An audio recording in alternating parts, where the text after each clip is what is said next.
Welcome to Trading Psychology Journal. For a long time, I thought I was a true investor. I believed in the books that taught how to get rich and in the advice that said, invest for the long term. Let your money work for you.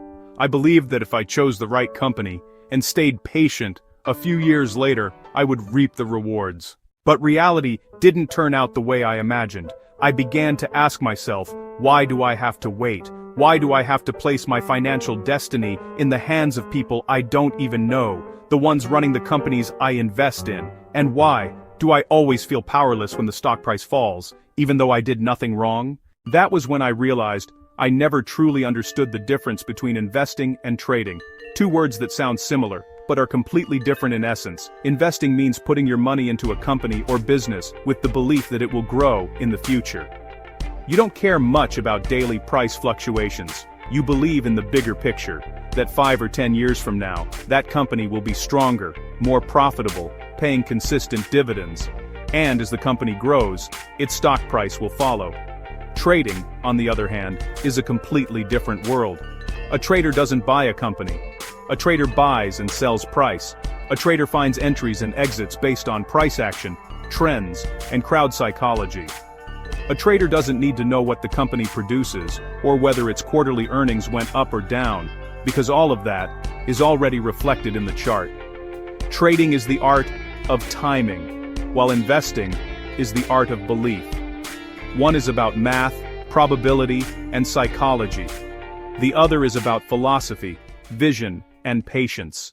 When you're an investor, and the price drops, you smile. You say, "It's cheap now. This is my chance to buy more," because you believe in long-term value. You believe the price will come back. But when you're a trader, and the price drops, you stay alert. You know a price drop could be the first sign of a trend reversal. You know that if you don't cut your loss, you might lose far more than you expected, and you don't have the luxury of blind faith.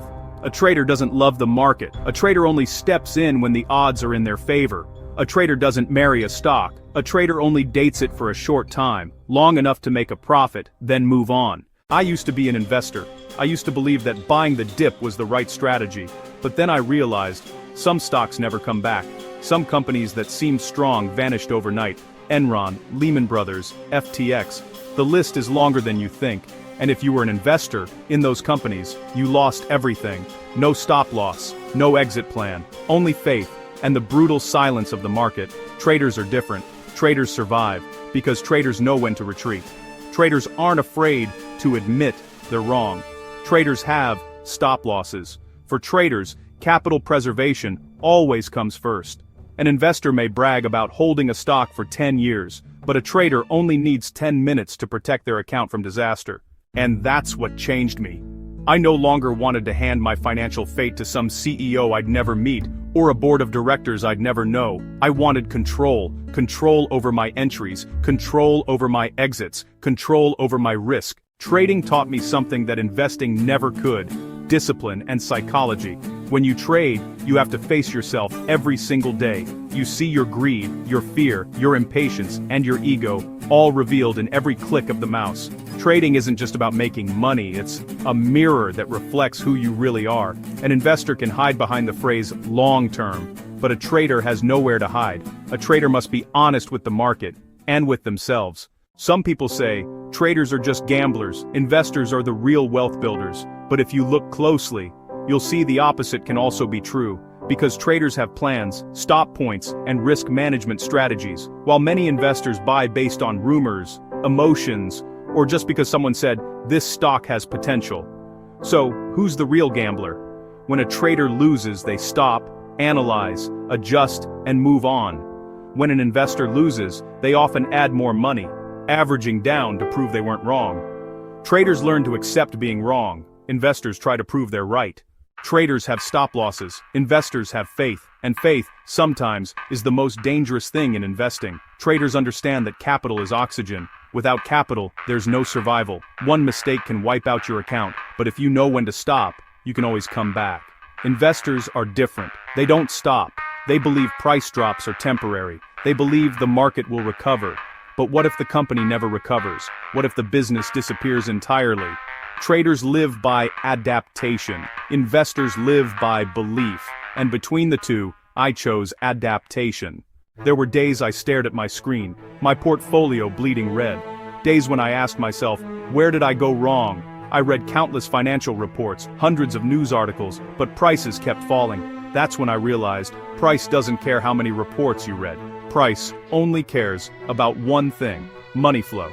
And money flow is the language of traders. I started learning charts, studying trends, practicing entries and exits, learning to take small losses to avoid big ones. I started thinking differently, seeing differently, and feeling freer than ever before.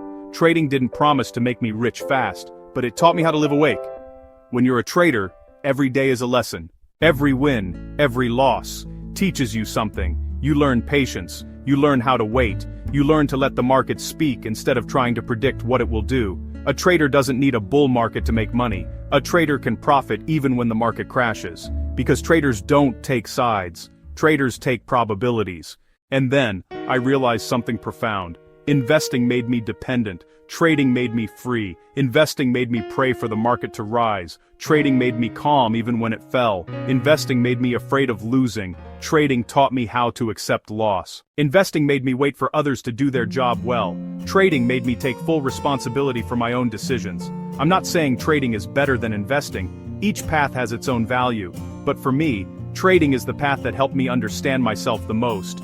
Trading taught me discipline, humility, and calmness in chaos. I no longer invest in the traditional sense. I no longer let my money rest in the hands of others. I chose to become a trader, not because I wanted to get rich fast, but because I wanted complete control over my destiny. Because when you're a trader, you stop praying, you act, you analyze, you take responsibility, and that is true freedom.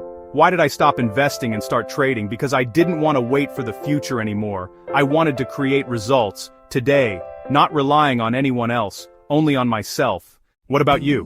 Do you choose investing or trading? Share your thoughts in the comments below. I'd love to hear your perspective. And don't forget to follow Trading Psychology Journal so you won't miss the latest videos.